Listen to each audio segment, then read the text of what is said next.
I'm Erika and I've done a lot of reporting on Quebec's housing crisis. Let's fact check some of the claims made about it. Claim number 5.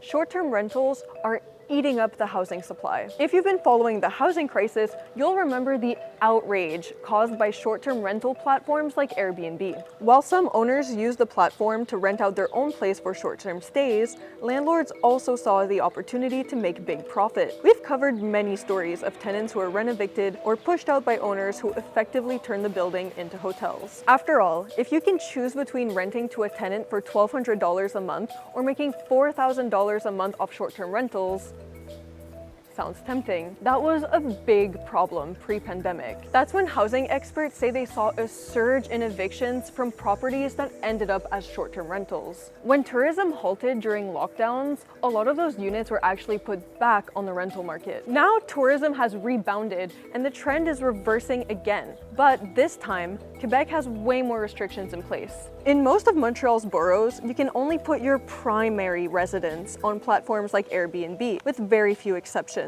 Owners, including landlords, have to register with the province and must include the registration number on the listing or face fines up to $50,000. Of course, there are people who get around the rules, and enforcement has been tricky. So are short-term rentals to blame for the housing crisis?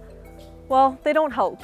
Evictions are the #1 reason people end up homeless in Quebec. The vacancy rate is abysmal, and there aren't enough large units fit for families. Turning housing units into short-term rentals contributes to that squeeze. Barcelona and New York have outright banned short-term rentals. Experts believe Montreal doesn't need to go that far. Home sharing can be good, but they believe that running a short-term rental as a business should be banned.